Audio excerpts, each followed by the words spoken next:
కర్కాటకం వారికి కనుక చూసుకున్నట్లయితే ప్రధానంగా రాశి నుంచి 2వ స్థానంలో కేతు ఉంటూ అష్టమ స్థానంలో రాహు ఉన్నాడు ప్రస్తుతం మీకు. ఈ రాహుకేతుల నడుమన అన్ని గ్రహాలు ఉండి చంద్రుడు అప్పుడప్పుడు 15 రోజులకు ఒకసారి బయటికి వెళ్ళి వస్తున్నాడు అనుకోండి. కాకపోతే నెలలో ఒక 15 రోజులు కాలసర్ప యోగంలోనే ఉంటున్నాయి గ్రహాలన్నీ. అందుకే బయట మనకి ఇన్ని రకాల ఈ యుద్ధాలు ఇవన్నీ జరుగుతున్నాయి. అయితే దీని మూలంగా మీకు పర్సనల్గా జరిగేటువంటి ఫలితాలు ఏమిటి? ఎందుకంటే కాలసర్ప యోగము మీకు ఒక 3 నెలల తర్వాత తొలగిపోతూ ఉంది ఎలాగో.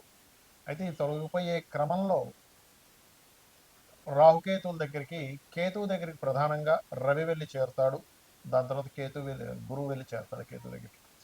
వీటి మూలంగా కలిగేటువంటి ఫలితాలు, ఏ దేవతారాధన చేయాలి, ఇటువంటి విషయాల పట్ల మీరు జాగ్రత్తగా ఉండాలి అనేటువంటి అంశాలు చెప్తుంది నేనైనప్పటికీ చెప్పిస్తుంది సాక్షాత్ లలితా అమ్మవారిగా భావిస్తూ ఆ లలితాంబిక అమ్మవారి యొక్క అనుగ్రహం మీకు పరిపూర్ణంగా కలగాలని మనస్ఫూర్తిగా కోరుకుంటూ ఇక్కడ ఎప్పుడైతే ఈ యొక్క కేతుగ్రహం ధనభావంలో ఉందో అన్ని సర్పదోషం ఎప్పుడైతే ఇలా ఏర్పడిందో గోచారంలో మీకు కలిగేటువంటి ఫలితాల్లో ముఖ్యంగా ధనపరమైనటువంటి విషయంలో ఆగిపోయి ఉంటాయి. డబ్బులు లేక అది ఉన్నాయి కానీ ఆగిపోయి ఉన్నాయండి అనేది కూడా మనం ఎక్కువగా వింటూ ఉంటాం.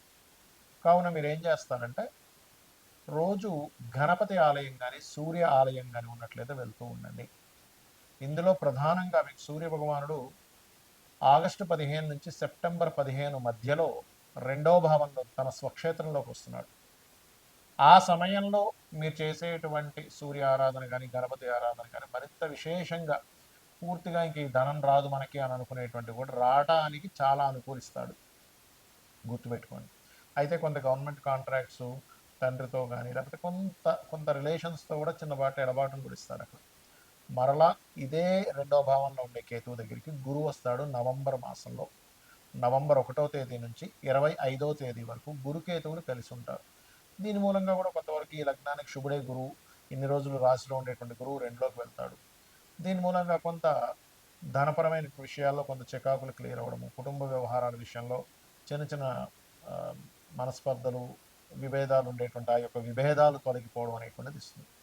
అయితే ఎప్పుడైతే ఈ రాహు అష్టమంలో ఉన్నాడో నవంబర్ 25వ తేదీ వరకు పితృకర్మలు ఎక్కువగా చేస్తూ ఉండండి. నవంబర్ 25 తర్వాత రాశిలో కేతు ఎప్పుడైతే వస్తాడో మీరు నవంబర్ 25వ తేదీ నుంచి ఎక్కువ స్పిరిచువల్లోకి వెళ్ళిపోతారు. ఎక్కువగా ఇప్పుడు గురువు ఉన్నందుకు కూడా స్పిరిచువల్లోకి వెళ్తారు, బట్ కేతు వస్తే ఇంకొంచెం ఎక్కువ స్పిరిచువల్లోకి వెళ్ళడము, మీ యొక్క జీవిత భాగస్వామిని ఎంపిక చేసుకునే విషయంలో కాస్త విదేశీ సంబంధాలు, చేస్తున్న జాబ్లోని సాఫ్ట్వేర్ కంపెనీలో చేస్తుంటే అక్కడ ఎవరైనా పరిచయం ద్వారా తద్వారా మీకు ఈ యొక్క వివాహ సంబంధించిన విషయాలు ముందుకు వెళ్ళడం జరుగుతూ ఉంటుంది. ఇక మీరు నిత్యము చేయవలసింది సుబ్రహ్మణ్యేశ్వర స్వామి యొక్క ఆరాధన చేయండి, అన్ని విధాలు బాగుంటుంది. ఇక్కడ మనం చాలాసార్లు చాలా సందర్భాల్లో చెప్పడం జరిగింది, ఈ రాహుకేతువులు కాల్సర్ప యోగాన్ని జన్మజాతకంలో కనుక ఉన్నట్లయితే ఏమీ పట్టించుకోకండి, గోచారంలో ఉన్నప్పుడే అది దేశకాల పరిస్థితుల మీద మనుషుల్ని చూపిస్తుంది అని కదా. చాలా ఉదాహరణలు కూడా చెప్పాను. చిరంజీవి గారు పెద్ద పెద్ద ఇప్పుడు ఒక దాదాపుగా 170 మంది ప్రెసిడెంట్ల జాతకాల్లో కాల్సర్ప యోగం ఉంది అని.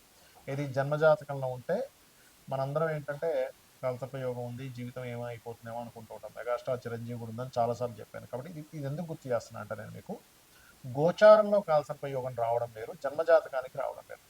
గోచారంలో వచ్చినప్పుడు జన్మజాతకం మీద కొంత పర్సెంట్ పడుతుంది, ఒక 10 to 15%. దేశకాల పరిస్థితుల మీద 85% పడుతుంది దాని ఎఫెక్ట్ అనేది. అందుకే మనం ఇప్పుడు చూస్తున్నాం ఈ యుద్ధాలు అనుకోండి ఇవన్నీ కూడా. అయితే ఇక్కడ ఎప్పుడైతే ఈ గ్రహాలన్నీ కూడా ఈ కాల్సర్ప యోగంలోకి వస్తున్నాయో దీని గురించి మీరు ఏం భయపడకండి. ఇది ఓన్లీ 10 to 15% నేను చెప్పిన రెమెడీ చేసుకుంటే సరిపోతుంది, ఏది పర్సనల్ చార్ట్ విషయంలో. కానీ దేశకాల పరిస్థితుల్లో దీని యొక్క ప్రభావం ఉంటుంది.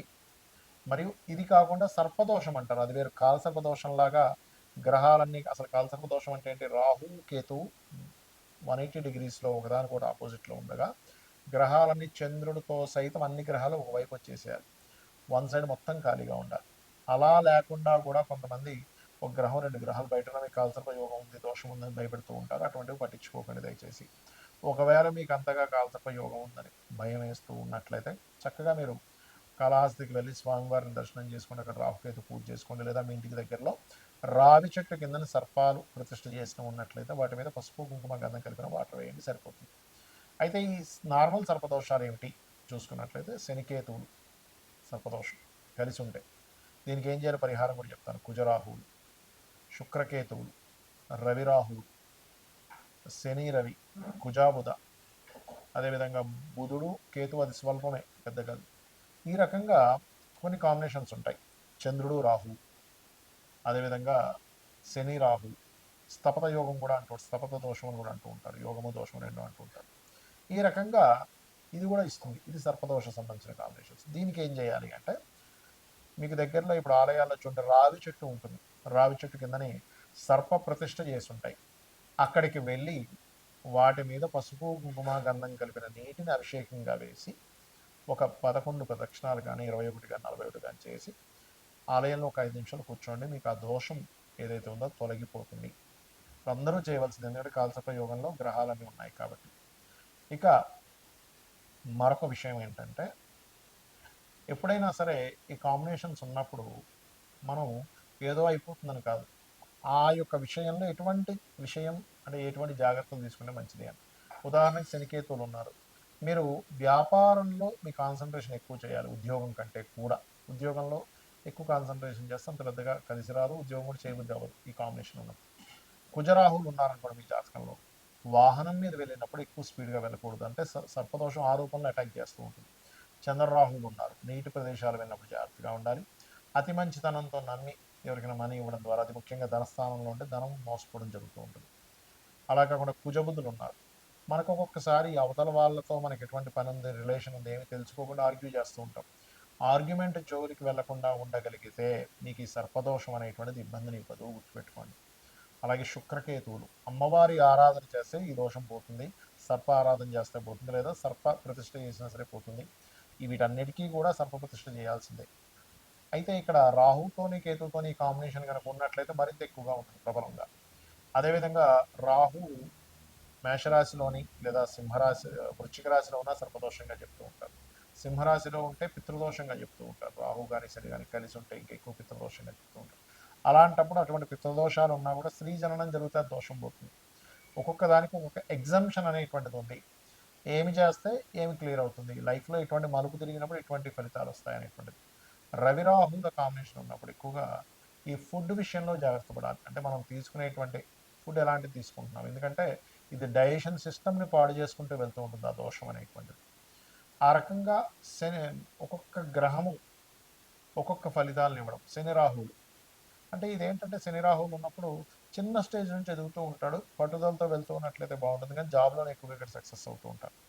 ఈ రకంగా సర్పదోషం అంటే మీది ఏదైనా ఒక గ్రహం కేతువు కలిసి ఉన్నప్పుడు ఆ పర్టికులర్ మహాదశల్లో, ఆ అంతర్దశల్లో ఎక్కువగా సర్ప సంబంధించినవి చేసుకోవాలి. ఇందులో ఏమండి నాకంత స్తోమత లేదు, సర్పప్రతిష్ఠ చేయలేను, మాకు దగ్గరలో ఆలయాలు కూడా లేవు అన్నప్పుడు గరుడ పురాణం కనుక చదివినా విన్నా మంచి ఫలితాలు ఉంటాయి. ఇప్పుడు మీకు చదవలేరు, యూట్యూబ్లోకి వెళ్ళి సామవేదం గారితో ఇంకెవరితో మంచి మంచి ప్రవచకులు ఉన్నారు, వారిది కనుక మీరు తీసుకుని గరుడ పురాణం విన్నా కూడా ఈ సర్పదోషం అనేటువంటి తొలగిపోతుంది, గుర్తుపెట్టుకోండి.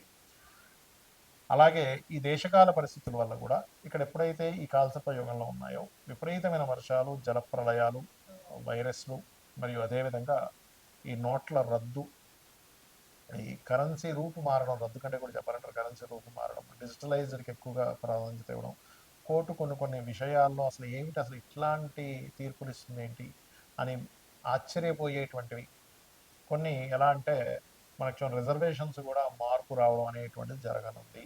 ఎందుకంటే కాలంలో ఎప్పుడూ చూడనటువంటి కాంబినేషన్స్ వస్తున్నాయి, అందుకని ఇటువంటివన్నీ కూడా జరుగుతాయి. బికాజ్ ఆఫ్ ఇక్కడ ఈ కేతు ఎప్పుడైతే పంచమ స్థానంలో ఉన్నాడో ఈ సంవత్సరానికి రాజు గురువు అవుతున్నాడు, కేతుతో కలుస్తున్నాడు. కాబట్టి మన యొక్క ఏవైతే మనం రాసుకున్న రాజ్యాంగంలో అనేకమైనటువంటి మార్పులు జరగనున్నాయి. రాజ్యాంగంలో ఉన్నటువంటి ఆర్టికల్స్ ఏవైతే ఉంటాయో, మనం ఏవైతే పెట్టుకున్నామో కొన్ని కొన్ని ఆర్టికల్స్, అవన్నీ కూడా చాలా మటుకు ప్రక్షాళన జరిగేటువంటి యోగాన్ని ఈ రాహుకేతువులు, గురువు, రవి వీళ్ళందరూ ఇవ్వబోతున్నారు. శ్రీమాత్రే నమః.